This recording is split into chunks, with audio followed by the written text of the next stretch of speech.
Tune into Free Speech TV for Democracy Now!, a national, independent, award-winning news program bringing you people and perspectives rarely seen on corporate media. Grunt work. Love it, hate it, useful, not useful? Necessary.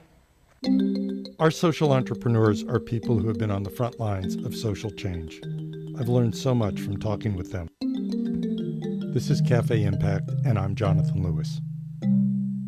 I will say that I think is a challenge for anyone, especially the new workforce as they come in, is the ability to accept grunt work with grace.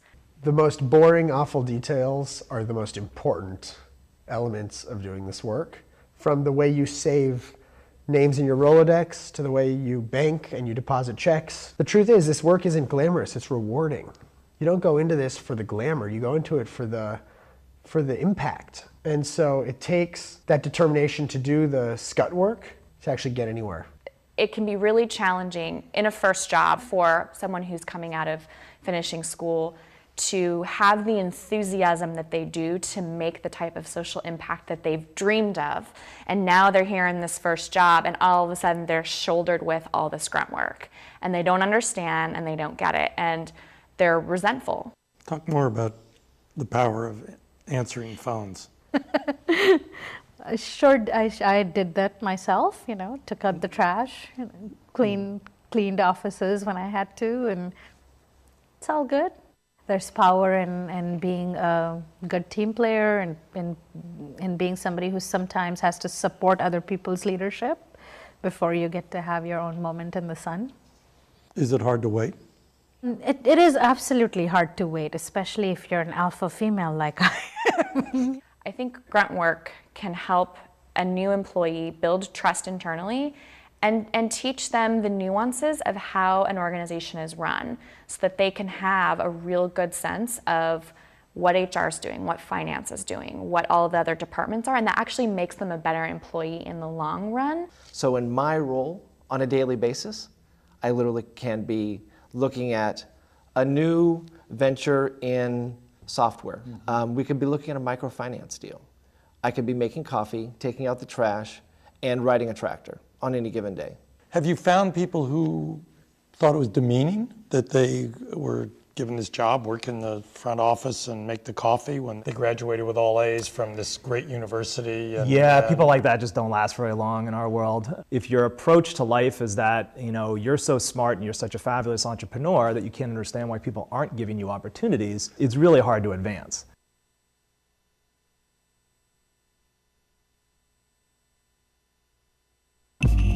Tune in to Gay USA with hosts Ann Northrup and Andy Hum for in-depth coverage of lesbian, gay, bisexual, and transgender news. Watch Gay USA every week, only on Free Speech TV.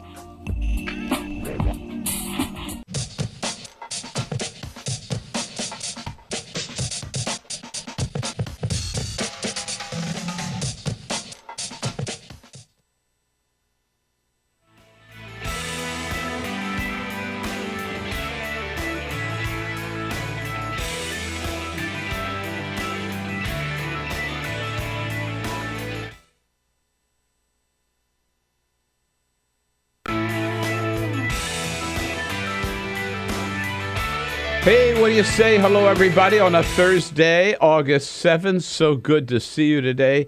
Welcome to the Bill Press Show. We are here in our nation's capital, in our studio on Capitol Hill, and bringing you the news of the day here from Washington, from around the country, and, of course, around the globe. Wherever it's happening, we've got it covered. We'll tell you what's going on here on Free Speech TV.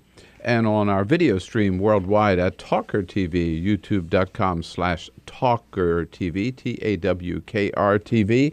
And then you tell us what it means to you. Give us a call at 866-55-PRESS. Send us your comments on Twitter at BP Show. And on Facebook at facebook.com/BillPressShow. Well, today wraps up the Great African Summit here in Washington, D.C., Even former President George W. Bush, who's done a lot of work in Africa, came here yesterday to greet the African leaders with the former First Lady Laura Bush. Those 50 heads of state will head off today back to their homelands or to other parts of the United States, and it will be possible to drive around downtown Washington again for the first time in 4 days. Mike Huckabee, former governor of Arkansas, becomes the latest politician, Republican, to call for impeaching President Obama. Mike Huckabee joining such intellectual heavyweights, of course, as Sarah Palin, Steve King, and Michelle Bachmann. What a colossal embarrassment. On the Ebola virus front in New York City, no. The one man who was being tested at Mount Sinai Hospital does not have the virus. And in Atlanta, reports that the 2 Americans brought here from West Africa with the virus are responding very, very well to the new test vaccine. And the manufacturers of the vaccine, given those results, are now trying to figure out how they can get it in mass production to help many, many other people in West Africa who do have the virus. So we've got a lot to cover on many fronts. Again, look forward to hearing from you at 866-55-PRESS. Good to have you on board this Thursday. This is the Bill Press Show.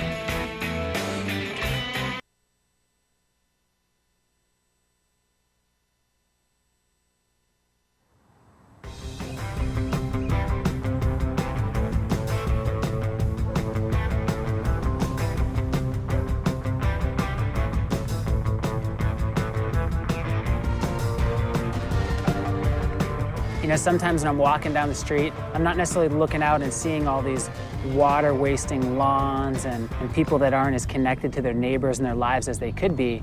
I'm walking down the street looking, going, edible oases, rainwater, fed landscape, and just looking at the possibility of these sort of landscapes up and down the streets of neighborhoods and communities all across this world.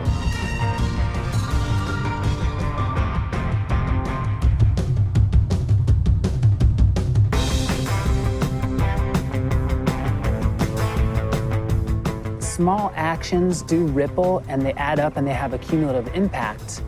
And so when you're building upon your small mindful actions, you know, you have the confidence and the ability to take on something a little bit greater. So that could be nice. This, in the context of where we're at as a planet with climate change and these really big issues and people that are more disconnected and less skilled than ever, it becomes even more amazing and powerful how much of a solution this is to design these ecological gardens and to come together with shared vision and shared voice. There's never been a time where your choices have mattered more. Doing something as simple as us transforming a landscape creates a model that anybody can look at far and wide, and you're sharing food and connecting and building skills together in your own neighborhood. It's a richer way to live in normal times, but in the new normal of climate change and erratic weather and economic upheaval, it becomes essential. Whether it's me, you, Gandhi, Che, MLK, Willy Wonka, whoever, past, present, or future, the power of our daily actions is all that we have. You know, and like our community said, give me a place to stand and a lever long enough and I'll move the world. And that's what those simple actions do. They move the world every day.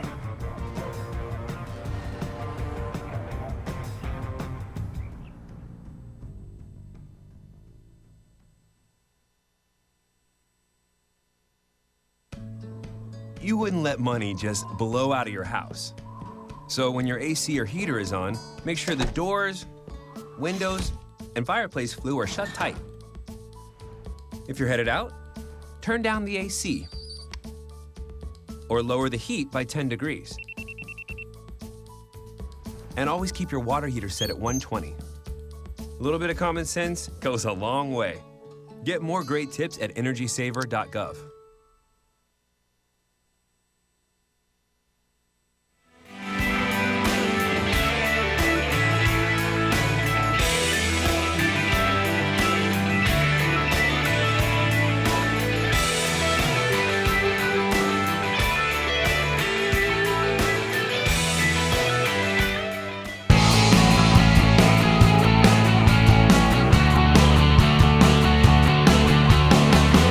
Broadcasting around the nation, on your radio, on your TV, and online. This is The Bill Press Show. Welcome to Southwest Airlines. You don't need a ticket. You don't need a boarding pass. Just hop on board. Welcome. But you have to buckle your seatbelt. Hello, everybody. What do you say? And you have to put your tray table in the full and upright position.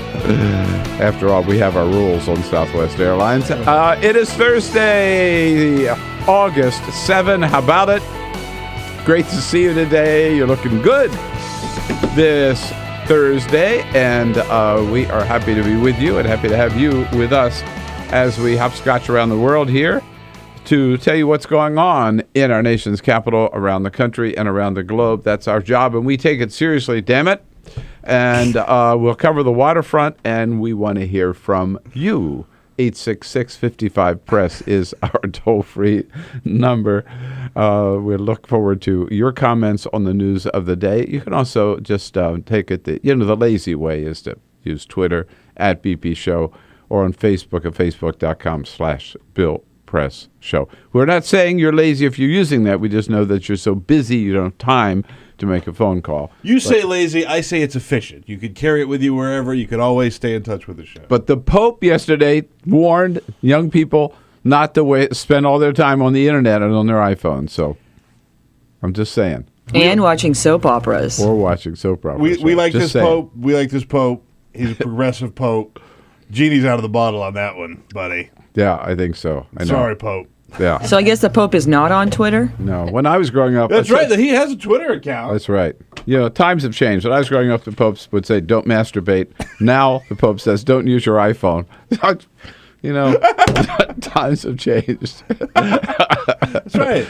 It is, I say it's a Thursday, August 7th. We got the team here, Peter Rugburn. Hello and there. Alyssa Murphy. Hey. Hello. Hey. We're off the rails already this morning. Alicia Cruz is on the phones. Get back on track here. And Cyprian Bolding on our video cam, keeping us looking good. Because we're not only coming to you on your local progressive talk radio station, we're coming to you on Free Speech TV and on TawkrTV, our worldwide video stream, Tawker, TAWKR-TV. How about it? There were primaries this week. We talked about a couple of big ones on Tuesday. One today in Tennessee. And there's also a primary up in Washington State, which has attracted a lot of attention. Seth Meyers last night told us why. Right. For sheriff, this is up in Washington State. Just an insane story here. An 87-year-old nudist, 87-year-old nudist is running for sheriff of a small town in Washington State. How about that? And the town might elect him just to see where he pins the badge. Oh, no. Oh, God. That's a good point. I don't think we want to see the 87-year-old sheriff nude. No. Right. No. Sheriff, maybe, but nudist sheriff, don't need that. Hey, so we've got lots of good friends coming in today from The Nation, from Huffington Post, from the National Journal. Also going to be talking to a congressional candidate out in Ohio's 14th Congressional District. And we'll talk to the head of the National Foreign Trade Council about this big Africa summit here that just winds up today in Washington, D.C. And a big controversy in baseball. How do you come down? We'll find out.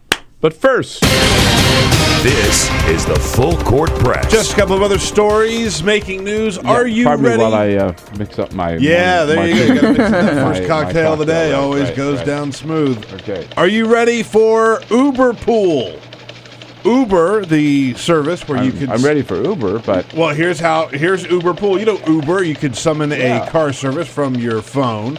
They are rolling out a new service called Uber Pool, and what it is you can carpool with someone. Oh. You select it, so it's not like you're put into it without your knowing, and you say, if you're going from point A to point B and someone else along the way needs a ride, you carpool with them, and then you split the fare, so it's cheaper. Mm-hmm. So it's going to be rolling out in all the cities that have Uber. Again, it's called Uber Pool. You have like the Uber X and then the regular Uber and things like that. It's just going to have a little thing there that you select Uber Pool if you wanted to. share a car ride. It might be a little hard to organize that. Logistics, You know? but because it's all mapped out, if you're going from point A to point B and someone else pops up on that route, then the driver will just pull over and get them. So I know it makes me sound like a snob, but I'm not sure I want to do that. I don't want to share. I have to stop, pick somebody else up, and then talk to them. It'll be a new social event now, a way to meet people. Yeah, I don't disagree. Yeah, right. I definitely don't disagree with you. Congratulations to Tom Petty and the Heartbreakers. They've been making music for a very, very long time, but they just had their first #1 album. Whoa. Hypnotic Eye came out last week. It sold 131,000 copies, and that is the highest-selling album in the country. It also says something about the fact that today 131,000 constitutes as the highest-selling album all across the country. When you mentioned that number, I was going to say, yeah, that's whoa. People don't buy albums that much anymore. I mean, you can stream the album online. So, Right. but let's not take away from it. Congratulations again. Name of the album is Hypnotic Eye. First time that they've hit #1. Practice makes perfect. Apparently so. And Forbes magazine came out and named the top coolest city in the country. Now, how do you figure out who has the coolest city? Coolest, like temperature-wise? Coolest as in Or in hippest. hippest. Or yeah, Oh, okay. yeah. So how do they get this? How do they pick this? Well, I'm glad you asked. What they do is they took a look at all I didn't ask.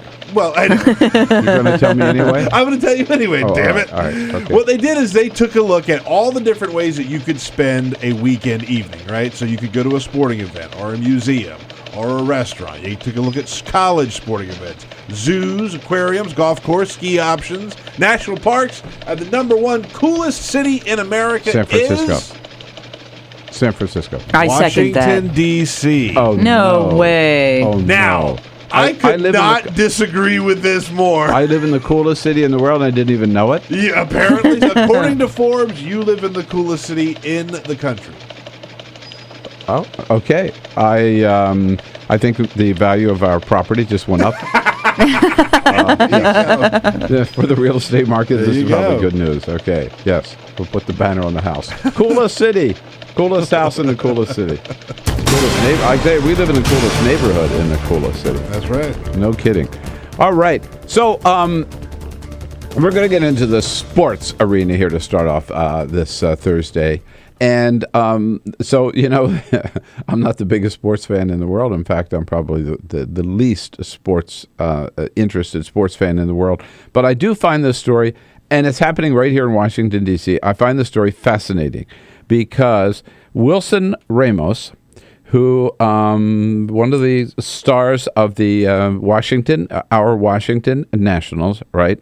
His wife gave birth 2 days ago to their first child, a daughter. And Wilson Ramos or Ramos? Ramos. It's Ramos, yeah. Ramos.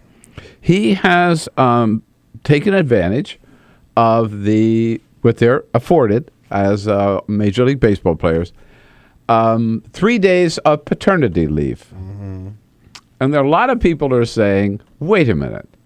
The Nats are like right on the verge of being able to have a good season, right? They've been up and down, but a little above 500, I think now.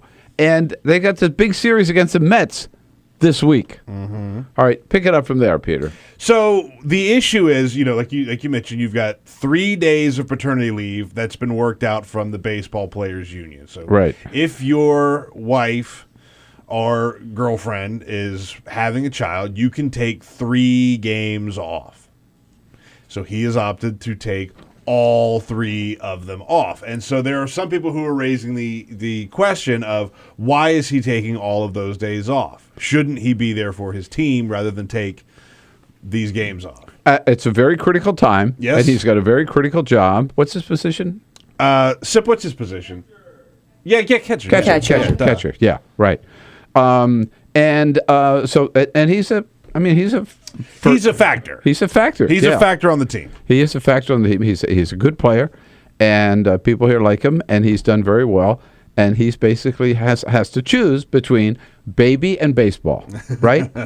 What would you choose? 866-55-PRESS is the question. He chose baseball. I'm sorry. He chose the baby. He chose baby. Baby. He has taken not just 1 day, all 3 days to be with his wife and his new baby daughter and other family members who have gathered.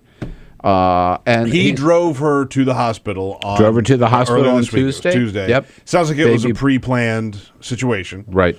Baby born Tuesday morning. And he's just saying, basically, this is my first priority, my wife and my new daughter and my first baby, and I'll get back to the team at the end of the week. All right.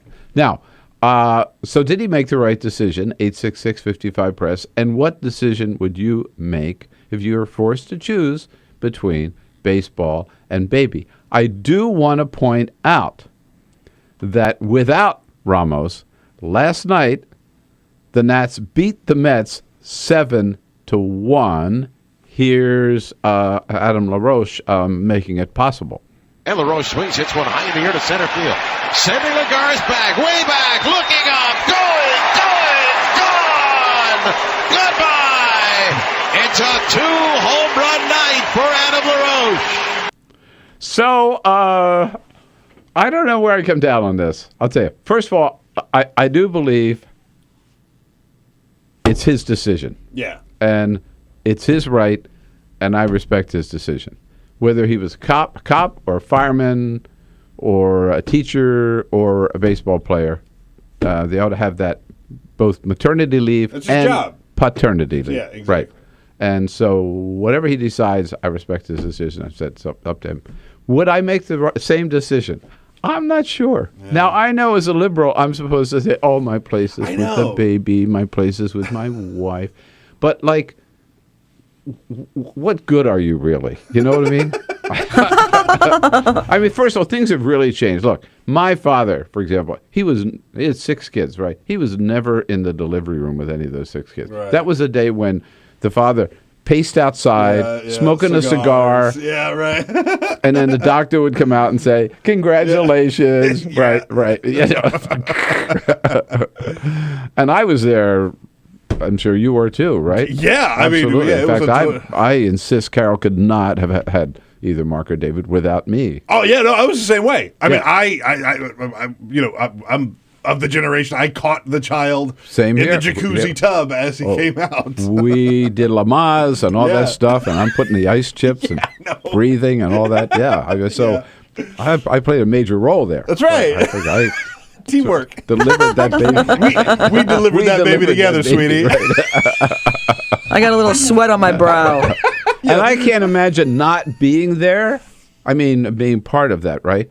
At the same time, I realized that, certainly once the baby was delivered, I was just sort of an afterthought, right? Yeah. I mean, I could change a diaper, but I couldn't nurse the baby. The baby didn't really want to. I mean, the baby wanted to cuddle with the mother, and the mother wanted to cuddle with the baby. Yeah. And I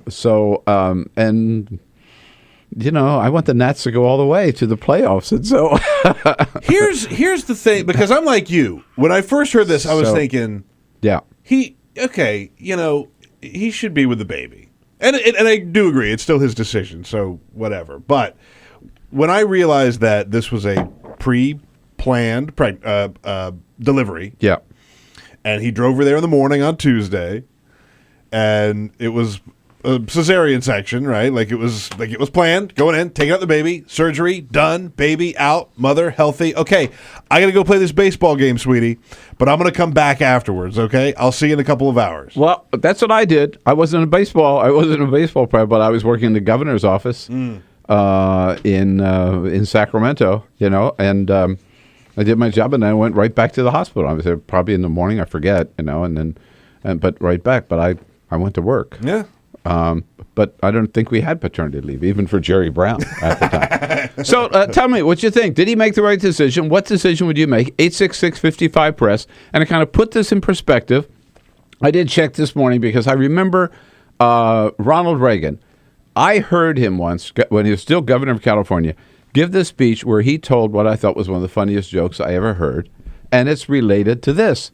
Because there was, at the time, guy named Danny Valenzuela, who played for the Los Angeles Rams, later became a sports announcer, and he had a young baseball player with him with the Dodgers over to the house for dinner, I said. The young wife was bustling about getting the dinner ready while he and the ball player were talking sports. The baby started to cry, and over her shoulder, the wife said to the husband, "Change the baby." And the baseball player says, "I don't know how to change the baby." And the wife says, "Hey, Buster, look, it's not that difficult. You lay the diaper out like a diamond. You put second base on home plate. You put the baby's butt on the pitcher's mound. You hook up first and third. You slide home underneath. And if it starts to rain, the game ain't called. Oh, no. You start all over again." That's genius. That's really good. I'll never forget. I could hear him now. The place went wild when he told that story. That's great. Yeah, so there it is. That's really good. There you go. There you go. Mr. Ramos, that's how you change a diaper. Yeah. All right. What decision would you make? Baseball or baby? I Your say choice. play ball. Play ball. Play ball. 866-55-PRESS. I guess that's a man's point of view. This is the Bill Press Show.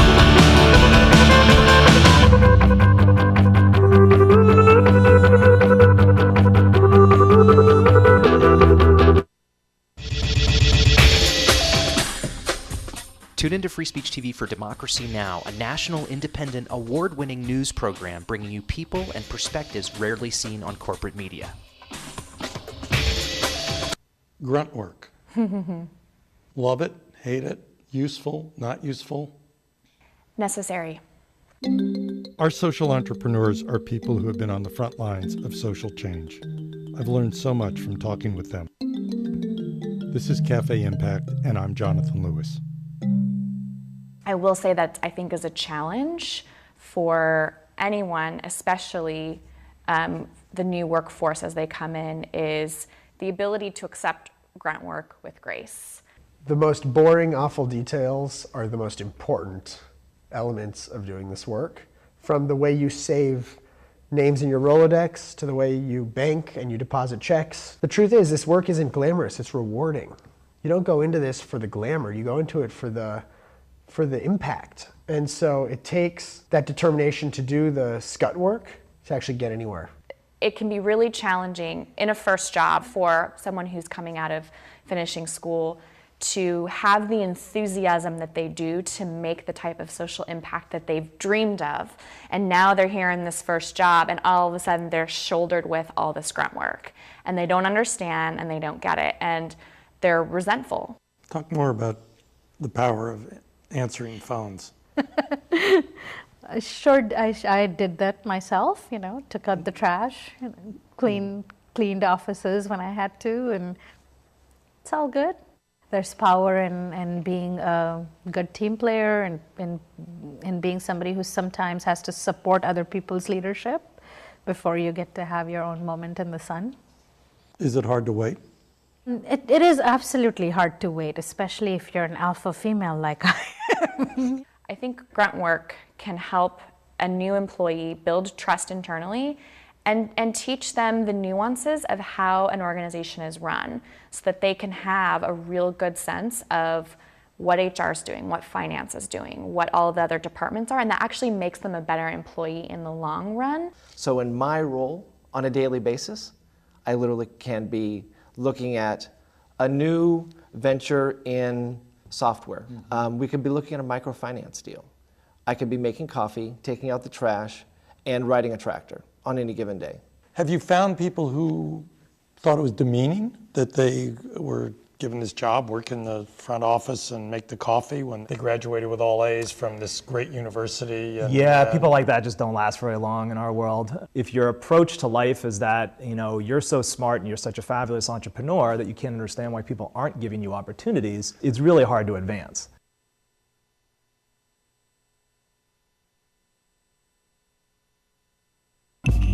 Tune in to Gay USA with hosts Ann Northrup and Andy Hum for in-depth coverage of lesbian, gay, bisexual, and transgender news. Watch Gay USA every week, only on Free Speech TV.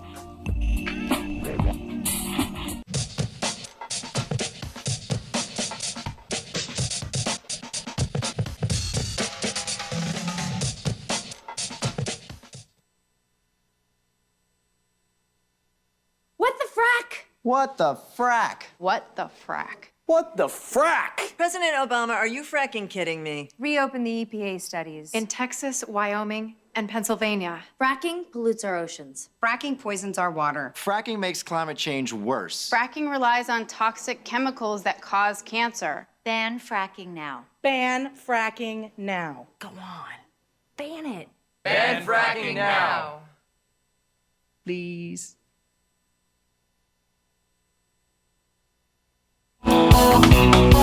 This is the Bill Press Show. 26 minutes after the hour now, Thursday morning. So, by the way, apropos of this also, Mark Twain once said, very appropriately, that politicians are like diapers. They have to be changed often and for the same reason. Just figure that out. Yes. So, baseball or baby? Wilson Ramos, he chose baby. Just quickly, we're on Twitter at BP Show. You can find us there and chime in, which is what AJ Bristol did. Said, good for him. Family first. Family first. I see that. Sure. But what good is he really I think there? you could have both. Kevin from Stratford, Connecticut. Hey, Kevin, what do you say? Good morning, Bill. Long Hi. time. Thank you. Hey, I most definitely think he should be with his baby, especially it's the first time out. He's going to be a father a lot longer than he's going to be a baseball player, and that memory and those few days he can spend, good for him. And the Nationals or whoever team can wait a couple days. It's not the World Series. That's right. It's not the World Series, but also, don't you think he can do both? Don't you think he could head off to the stadium, play the game, and 2-3 hours, and then get back to the hospital? I think that's a decision that he made, and I respect it. Yeah, I guess he could theoretically. There's nothing holding him back, but he's a dad for the first time, for crying out loud, Yeah. Bill. Yeah, I know. I feel guilty for almost crying out saying- loud, Bill. for crying out. But yeah, and the first time I do think that's an important factor. The first child, but I still, if I would say.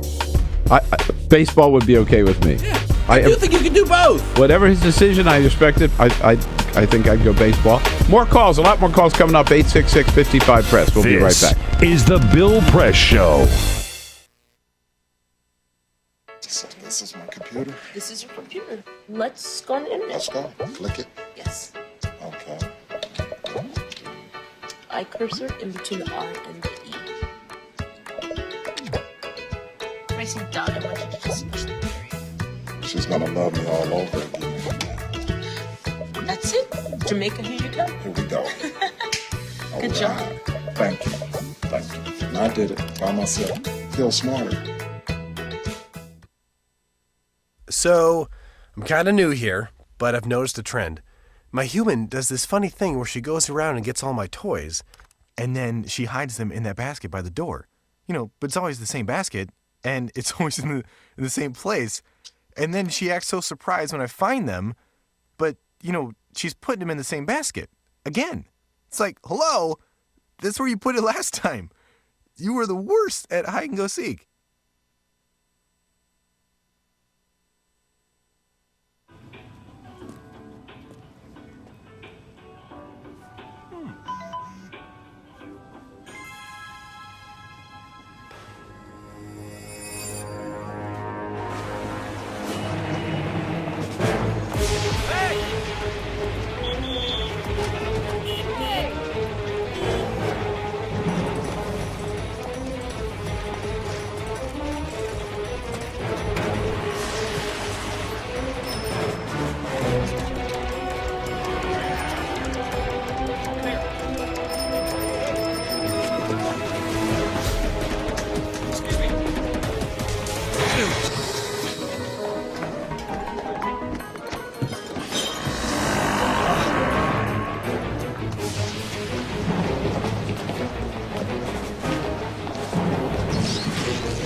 So, same time next week?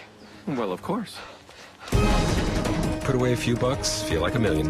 For free tips to help you save, go to Feed the Pig.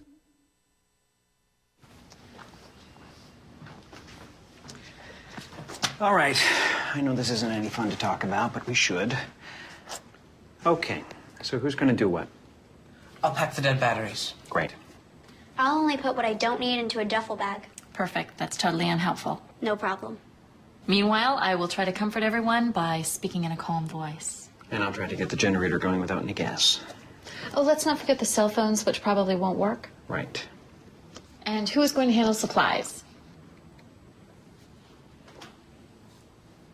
I can forget to do a list for us. Thanks, pal. Well, I think we couldn't be any less prepared. I'm proud of you guys. Talk to your kids about who to call, where to meet, what to pack. Visit ready.gov/kids for tips and information. Hey, thanks for stopping by. You know, I followed your character since the first episode. I'm a big fan, big fan. Thank you. And listen, your storyline, it makes for incredible TV drama. Thing is, your drug use is very adult content. Too adult for the kids. So I'm gonna have to block you. Oh, man. Yeah. Well, have a good one. You're a nice lady.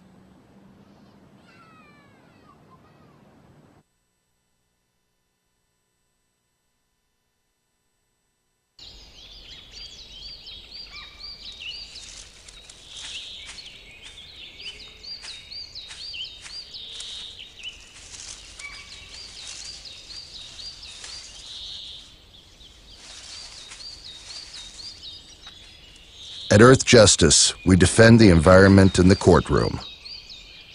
Join our fight. When you take a seat, you take a stand. Earth Justice, because the Earth needs a good lawyer. Tune into Gay USA with hosts Ann Northrup and Andy Hum for in-depth coverage of lesbian, gay, bisexual, and transgender news. Watch Gay USA every week, only on Free Speech TV.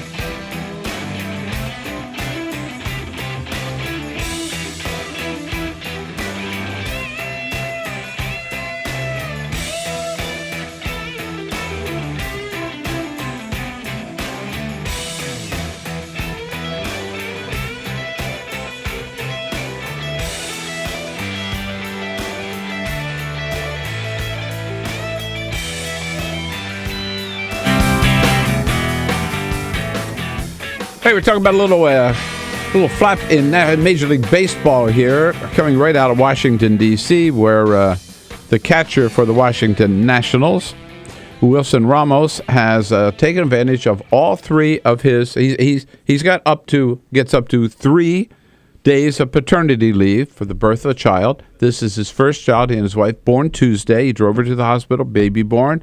He's taken all 3 days off, even though the Nats are up against the Mets here in a very, very important series in Washington, playing in Washington this week.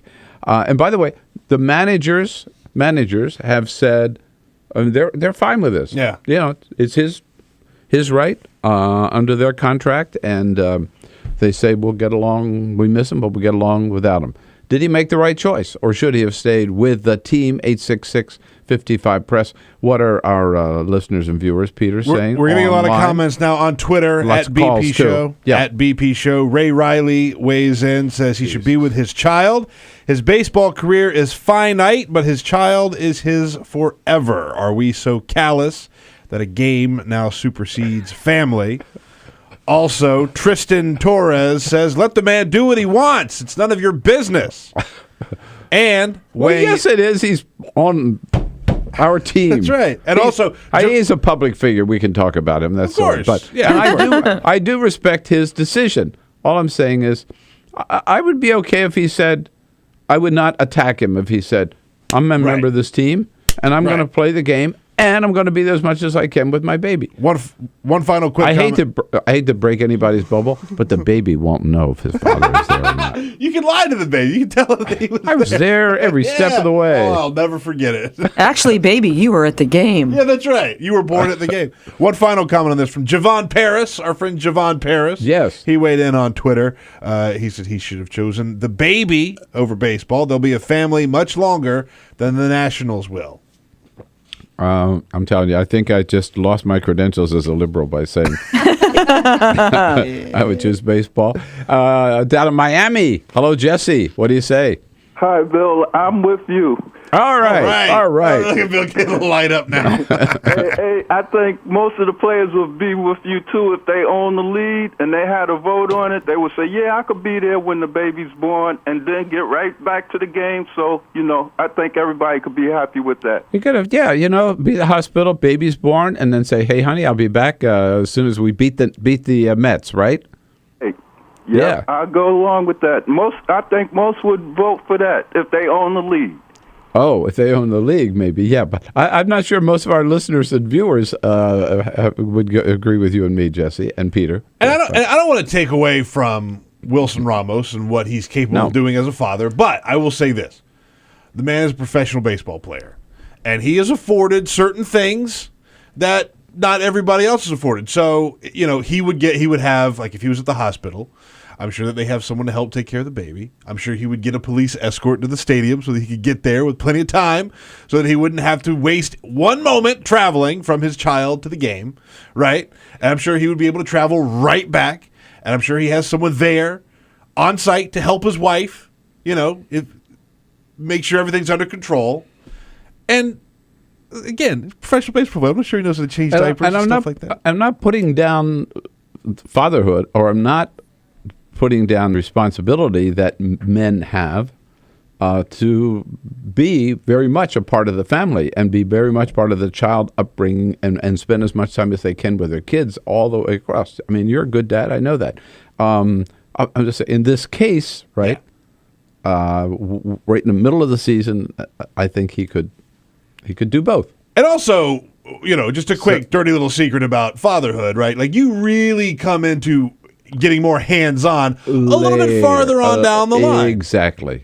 Even the most hands-on of dads, they don't really get a chance to mix it up until a couple months. Important that they be there from the beginning, but it's really later when the dad really can play a role. Some heavy lifting. Yep, right. Sarah in Hendersonville, North Carolina. Hello, Sarah.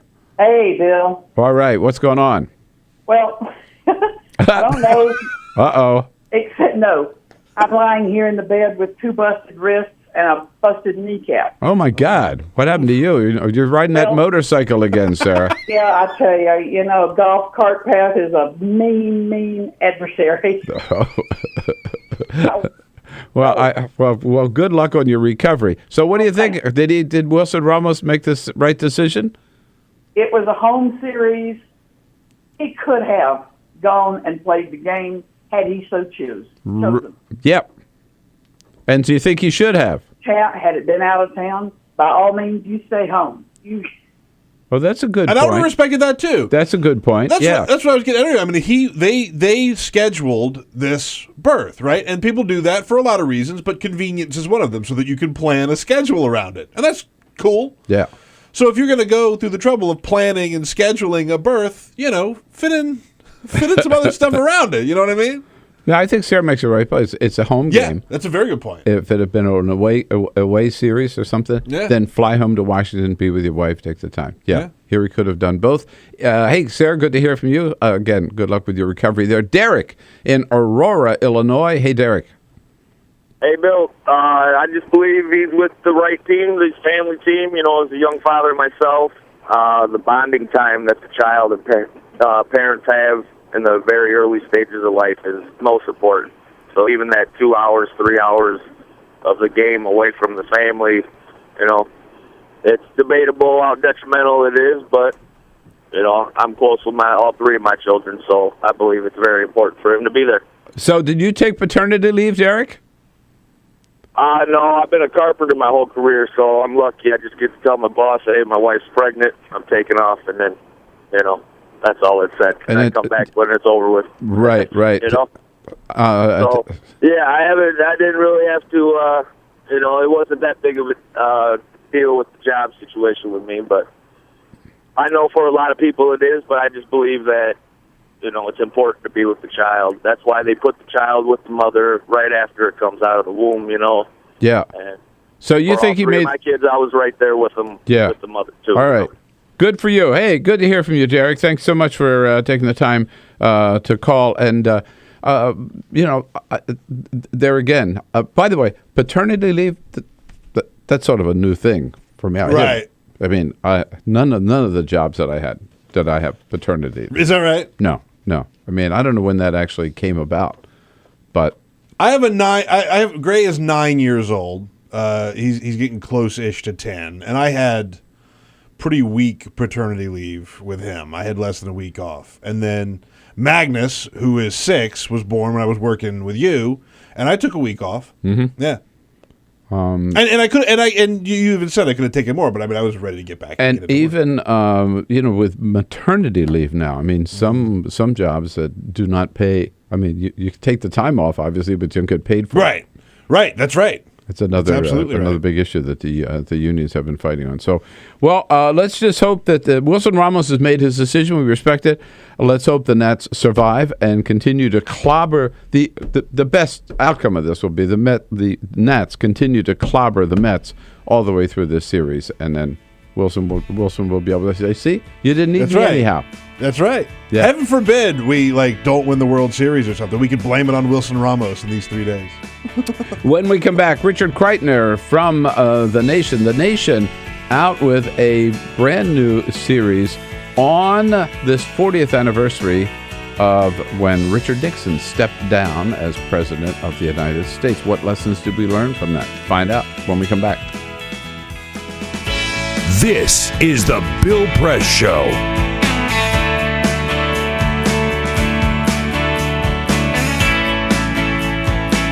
I wrote Black Stats because I wanted to compile an easy reference of contemporary information to help inform our conversations about Black America's current conditions. The final play, take me through it. Well, I'm the best corner in the game. When you try me with a sorry receiver like Crabtree, that's the result you're going to get. Don't you ever talk about me.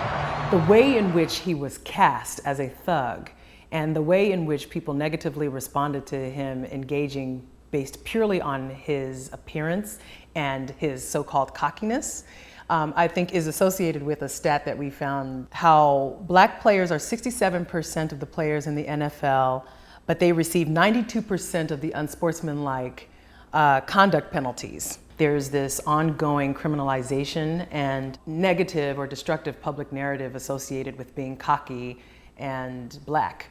Over time, this very destructive image of a welfare, sort of the welfare queen, has played a role in how people respond to poverty and, I guess, among Black women. Black people now account for less than a third of TANF recipients. So this idea of a Black welfare queen really just has no credence and is not really justifiable. Often in education, we hear, probably more often than not, that Black parents are not engaged in conversations about education at home. In fact, 83% of Black high school students have had their homework checked at home, compared with 57% of white students and 59% of Asian students. The popular narrative for so many years has been there are more Black men in prison than in college. We have more work to do when more young Black men languish in prison than attend colleges and universities across America. And that's not true. Today, there are 600,000 more Black men in college than there are in prison. So in the conversation about progress, 84% of Black Americans aged 25 and older now have a high school diploma or better, compared to just 31% in 1970. And 20% of Black Americans have a college degree or better, compared with just 4% from 1970. So there is a story of progress. The other thing I wanted to say that is least talked about is the level of service among Black college students. HBCUs, historically Black colleges and universities, actually have the highest rate of student involvement in service than any other colleges. And that level of civic engagement is a story that we could definitely tell much more.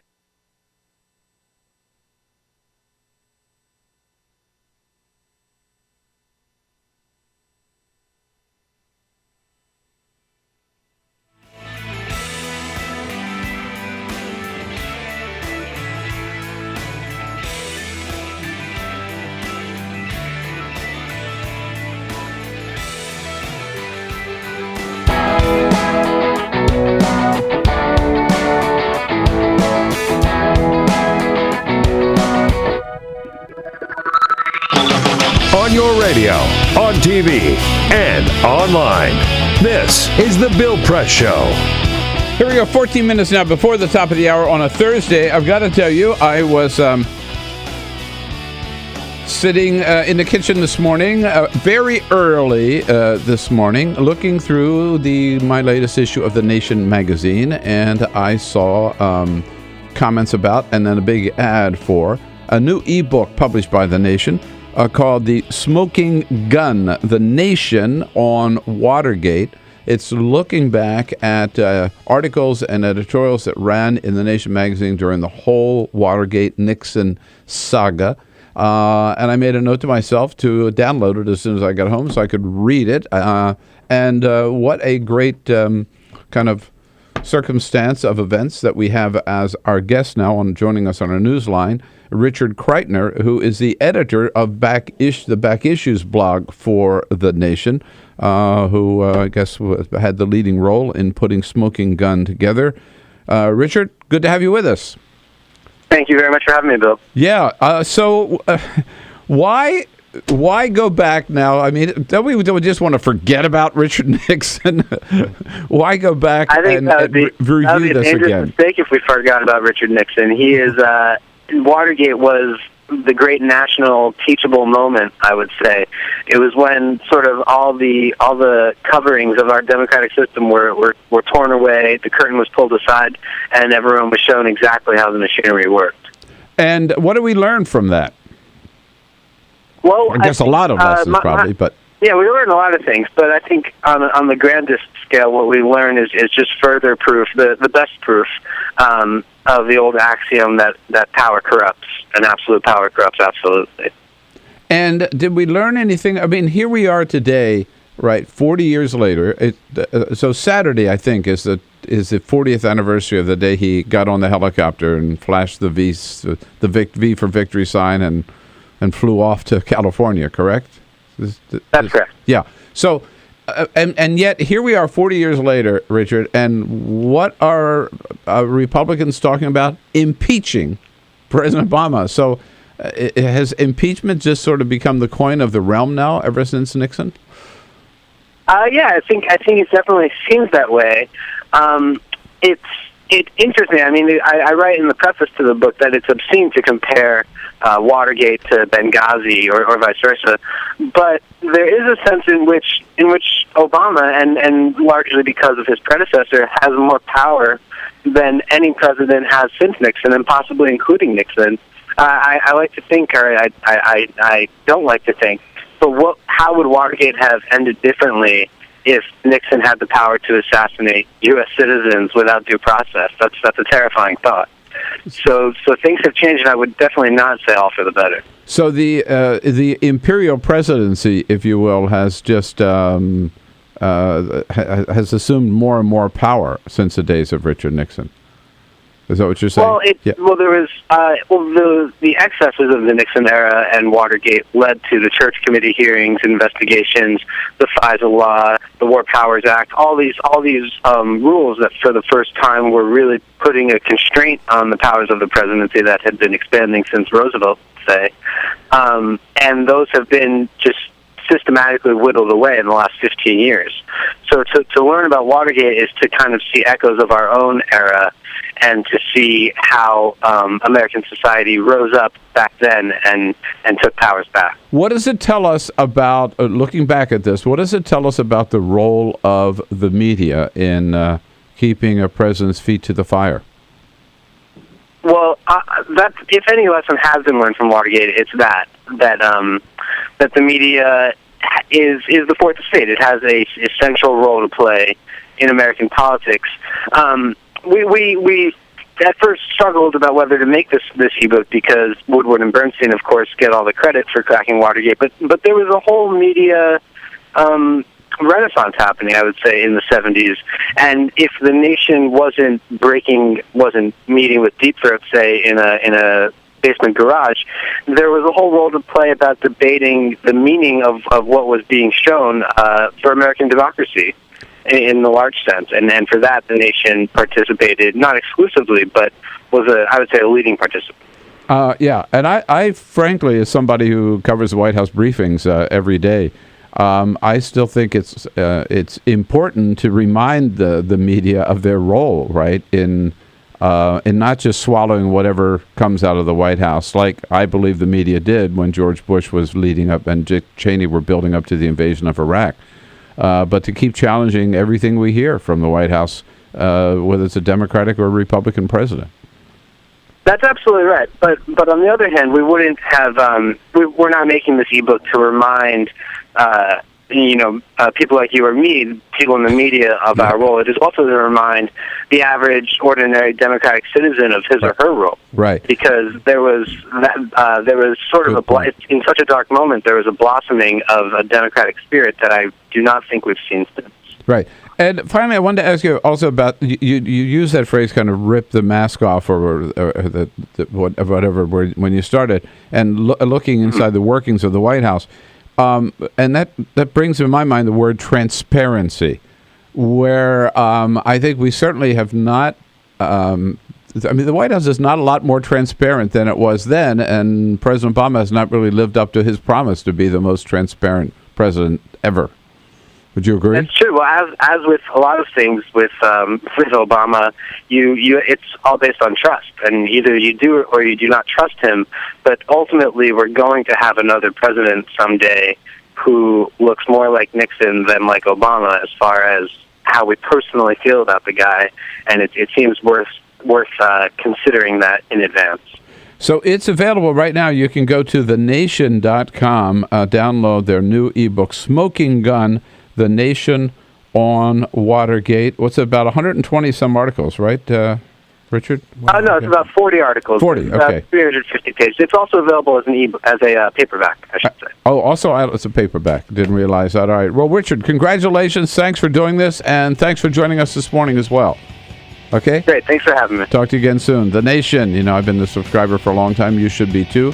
And download Smoking Gun at thenation.com. This is the Bill Press Show.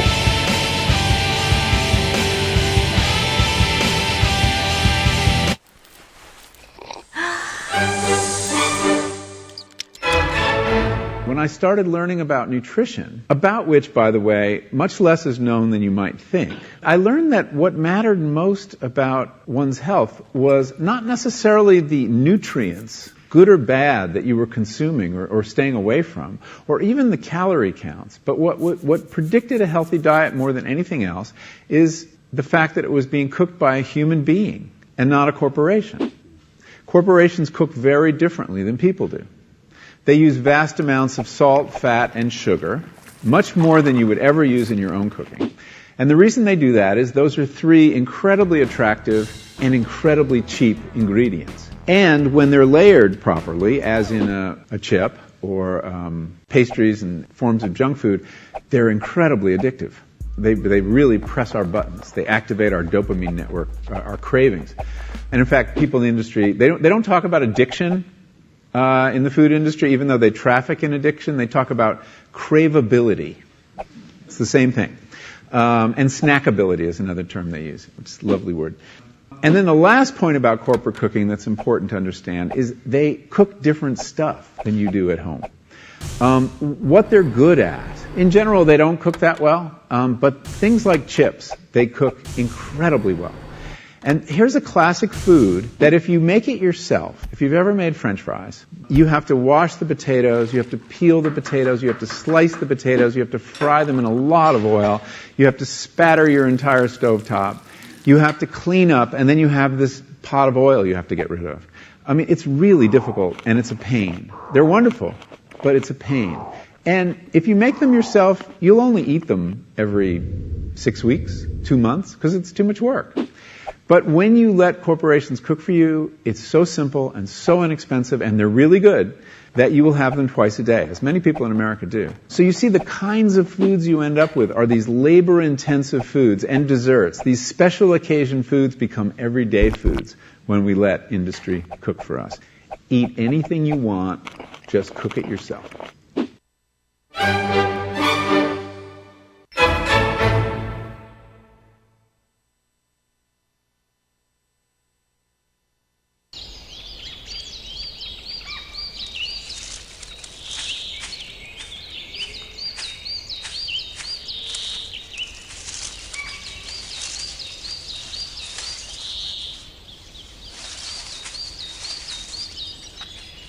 At Earth Justice, we defend the environment in the courtroom. Join our fight. When you take a seat, you take a stand. Earth Justice, because the Earth needs a good lawyer.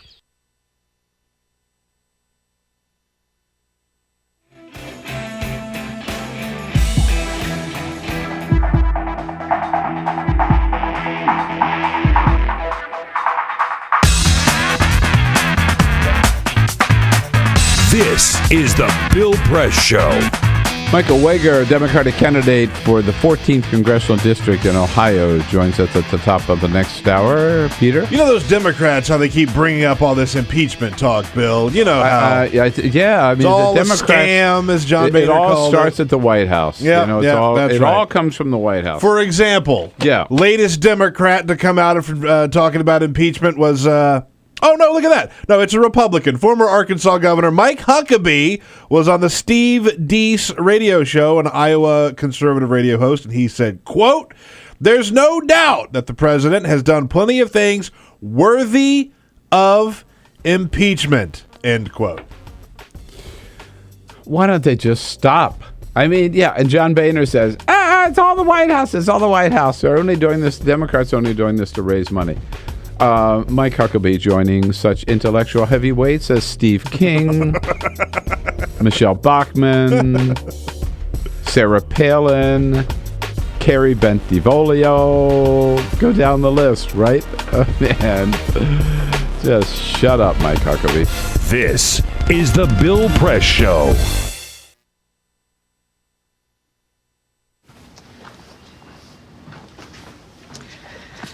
All right.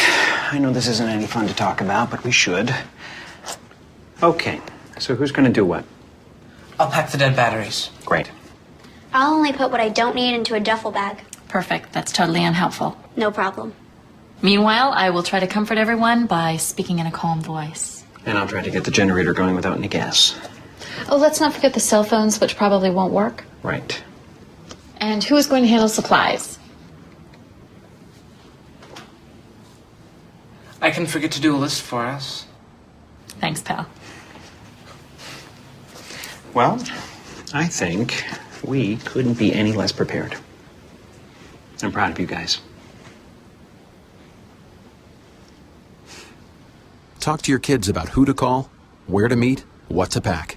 Visit ready.gov/kids for tips and information.